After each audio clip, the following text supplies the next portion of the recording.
feedback. I know you guys don't want it either. So Creative Niche just signed on to be a sponsor of DevTO for the next little while, and obviously it's because we're recruiting. I don't know if you've heard of Creative Niche before, but we are a creative recruitment agency. We specialize in advertising, marketing, development, and so we are always on the lookout for great designers, great developers to work with some of our top-end clients here in Canada, across the country, as well as in the US as well. So if you're really interested, creativeniche.com/jobs. So that's actually the end of my presentation. I know you said fast, but come on. All right, so Creative Niche, instead of coming up here and listing off all the jobs that we're looking for, what we decided to do is share 5 tips every month that we're hearing from our clients. And in fact, 5 tips that I would share with you. I'm working with a bunch of developers right now on updating some of our websites. So how many of you are actually freelancing independently on your own? Great, awesome. So hopefully this is stuff that you're already doing, and if not, something that you might want to consider doing, because this is a lot of feedback that we're getting from our clients. They're saying like, I wish they would do this. So here it is, fast 5. Number 1, you may be an independent person, but you are a business. So you have to run as such. You're going to need to learn about sales, most importantly, negotiation, especially for your rates, and client relationship management. This is one area where I find a lot of developers, in fact, a lot of freelancers across the board, have a really hard time with. You are a company, so you're always going to need customers, so you always have to make sure that you're service and customer minded. The other thing that you want to remember too as a freelancer is to make sure that you're budgeting properly. Because we hear this a lot from freelancers where they're getting a lot of work and then they're really, really slow and they're like, oh my God, I need money. So make sure, if you are a freelancer, if you're an independent contractor, find yourself an accountant or someone who can help you budget your money so that you are never in a crunch. Number 2, you are your brand. So you may not have a storefront or an office, but whatever it is that you're doing, from initial email to handshake, all the way to your final invoice, has to convey your brand. You probably know that branding is not just not just business cards and letterhead. So it's really important that for everything that you're doing, every time you're talking to your customer, you are conveying your brand so that they understand what it is that you have to offer outside of your development skills. Thank you. Please keep your website up to date. I know you're busy, I know you've got a lot of projects, but it's really hard to like sell your services when you've got a site from like, well in this case, 1995. So make sure you're keeping it up to date. You're only as good as your last project, so take some time and put it up there. One of the things that I would also suggest that if you are going to showcase yourself, make sure you ask your clients that it's okay to showcase. You want to avoid a sticky situation afterwards. So 3, I already alluded to this before, you are your service, you are a service. So you want to make sure your job, your number 1 job, is to make sure that your client looks like a superstar. So that means, being a consultant.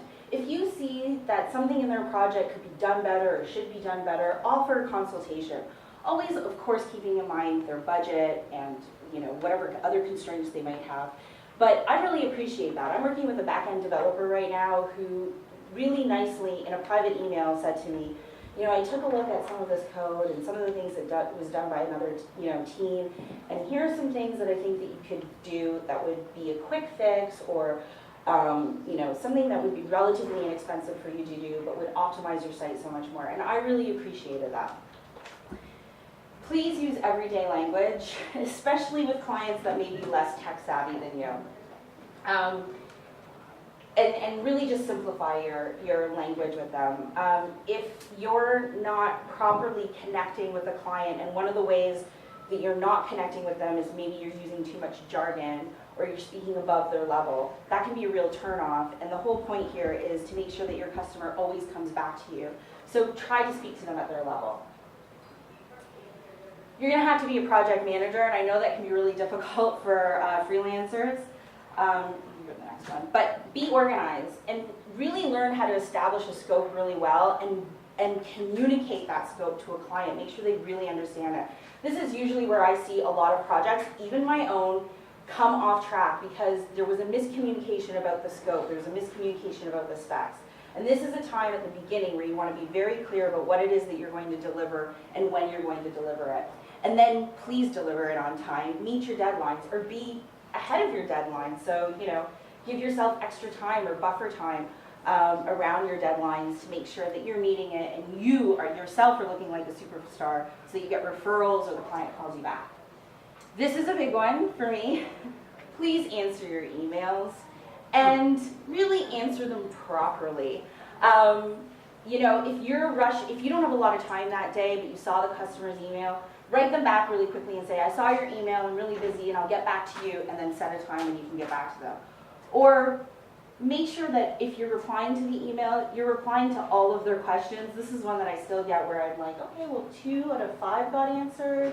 I'm still wondering about the other ones. Save your client some time and some frustration by just answering your emails. I know that it sounds crazy, but this is something that is still happening a lot, and it can really make or break whether you're even going to continue on a project or get another project.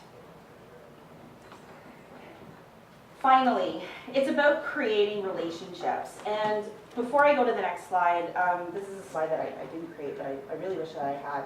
It's really know your client's business.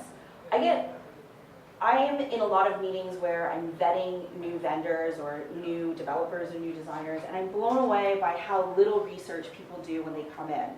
And that can really set you apart. You can look like a real superstar, somebody like stellar, if you just do a little background information about this client. Who are their competitors? Where are they located? Who are their customers? Like really simple things like that. I know that often you're going to ask that question in your initial meeting, but it's really impressive when I'm the client and you've done a little bit of that homework already. I'm fine with filling in the blanks, but when you come to my office, you should at least know that I'm a recruitment agency, and you'd be surprised at how many people show up and they're not prepared. And that doesn't get things started off really well. The next one is always ask questions. No one, not even myself, has written a perfect brief, and never assume you understand something. I would rather you ask me 10,000 questions at the beginning than assume something, build it, send it to me for delivery, and it be completely wrong. So ask a lot of questions. Shit happens all the time, often. But please don't hide. I know you've probably made a mistake, or I've made a mistake, or whatever, but communicate and try to see if you can meet your customer halfway. Also be really honest with them. If you've messed up or you misquoted or whatever it is, be honest about it. Also, please don't ever subcontract work without telling the client you're doing that. We find there's a lot of trouble that happens around that, so don't ever do that. Just save yourself the hassle. Say, I'm passing this on, or somebody's going to be working with me. They don't, whatever it is. Just make sure you communicate with your client. It's a big one, especially if the shit happens. So that's when it becomes really important. This next one I really wanted to drive home, which is be prepared for your competition. I know that the market's super hot right now. Everybody's recruiting for developers. Everybody needs developers. I know developers are making a really nice hourly rate and all of that. The truth of the matter is that there is a whole generation of young developers that are coming up behind you, and they're probably going to do the work faster and maybe a little bit cheaper.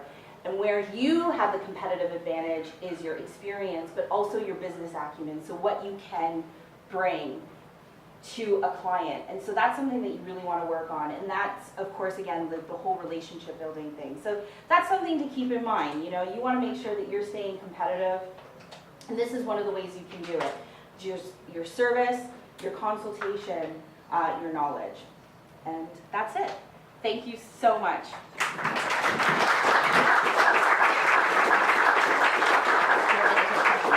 Does anyone have any questions?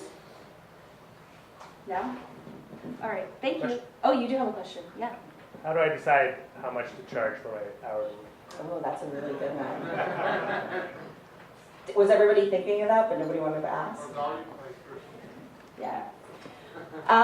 That's really difficult. Of course, you've got to go with whatever you should go with what the market is going with. One of the ways to do that is to look at salary surveys. We're just doing one right now with RGD.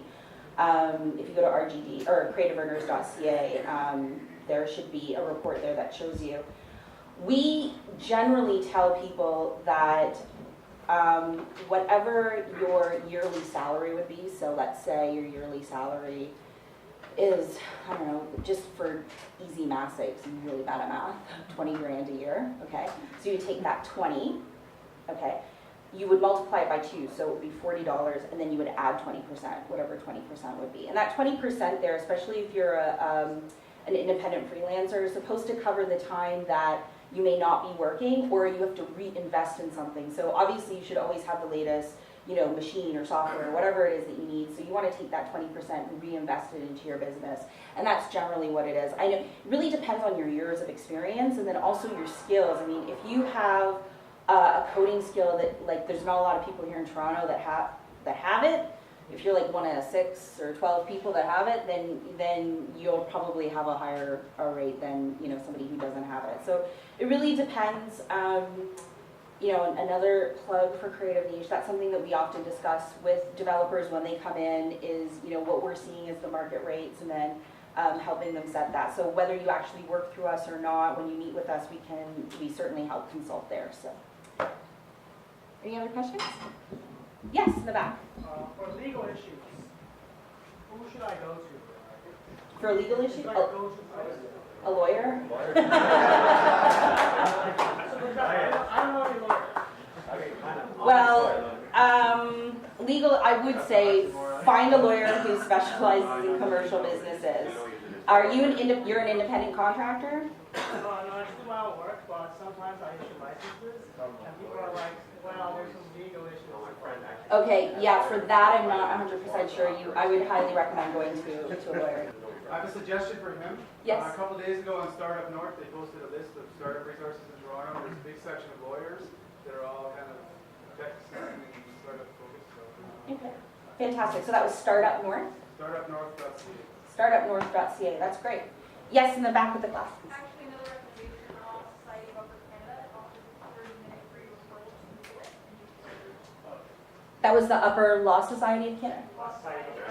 The Law Society of Upper Canada. Legal lawyer referral service. Okay, great. Thank you for the suggestion, or thank you for the information. That's great. Any other questions? No? Great. Well, thank you so much for the warm reception. I really appreciate it. Thanks.